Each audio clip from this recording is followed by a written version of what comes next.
2012 সালের 17 এপ্রিল আমাদের নেতা, এই অঞ্চলের মাটি ও মানুষের নেতা, কেন্দ্রীয় বিএনপির সাবেক সাংগঠনিক সম্পাদক জননেতা জনাব ইলিয়াস আলীকে ফ্যাসিস্ট শেখ হাসিনা সরকার কর্তৃক গুম করা হয়েছে। আমরা দীর্ঘ 13 বছর তথা এক যুগের উপর থেকেও আমরা জননেতা ইলিয়াস আলীর সন্ধানে রাজপথে আছি। এখানে যে বিশাল গণমিছিল আমরা অনুষ্ঠিত করেছি, এই সরকারের কাছে মেসেজ পৌঁছে দেওয়ার জন্য যে আমাদের এই অঞ্চলের মানুষ তথা বৃহত্তর সিলেটের মানুষ জননেতা জনাব ইলিয়াস আলীর অপেক্ষায় আছে। আমরা আশা করব এই সরকার, অন্তর্বর্তী সরকার একটা সুষ্ঠু পদক্ষেপ নিয়ে জননেতা জনাব ইলিয়াস আলীর সন্ধানের মাধ্যমে ওনাকে সুস্থ এবং অক্ষত অবস্থায় আমাদের মাঝে এনে ফিরিয়ে দেবে। অন্তর্বর্তী সরকার প্রায় 1 বছরেরও বেশি সময় অতিবাহিত হয়ে গেছে।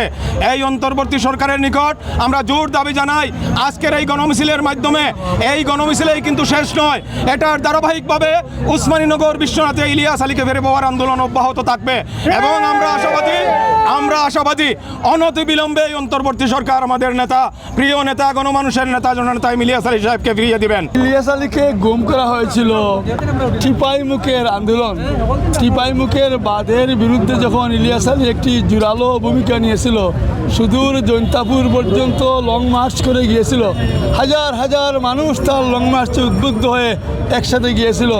এরপর থেকে ইলিয়াস আলীকে গুম করার একটি চক্রান্ত হয়। ইলিয়াস আলীকে গুম করার মূল উদ্দেশ্য হলো এই অঞ্চলের মানুষকে ভয় দেখিয়ে যাতে বিএনপির রাজনীতি থেকে মানুষ সরে যায়। বসুন্ধরা টিস্যু, অশুদ্ধতার বিরুদ্ধে এক বিন্দুও ছাড় নয়। আমরা গুম কমিশনের কাছে আবেদন করেছিলাম, ইলিয়াস আলীর স্ত্রী, তার ছেলে গিয়েছিল। আমরা এখনও গুম কমিশন থেকে স্পষ্ট কোনো রিপ্লাই পাই নাই। আমরা আশা করছি তত্ত্বাবধায়ক সরকারের প্রতি আমাদের আহ্বান, এই গুম কমিশনের কাছ থেকে একটা ভালো রিপোর্ট যাতে আমরা পাই, কেন কী অবস্থায় ইলিয়াস আলীকে গুম করা হয়েছে এটা আমরা জানতে চাই। ইলিয়াস আলী না থাকায় আমাদের মাঝে শুধু এই উসমানীনগর কিংবা বিশ্বনাথের ক্ষতি হয় নাই, এই শুধু সিলেটেরও ক্ষতি হয় নাই, সারা বাংলাদেশের ক্ষতি হয়েছে।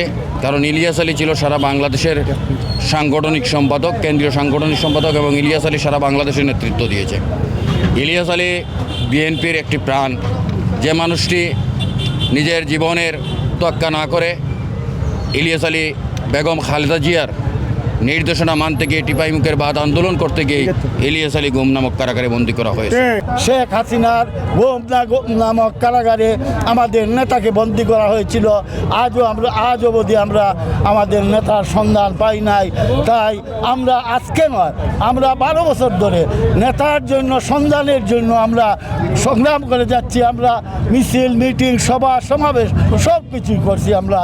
অতএব আজকে নতুন না, আজকে আপনারা দেখছেন এই এলাকার, এই জনপদের মানুষগুলা এই নেতার জন্য তাদের অন্তরের অন্তঃস্থল থেকে ভালোবেসে আজকে রাস্তায় নেমে এসেছে তার সন্ধানে।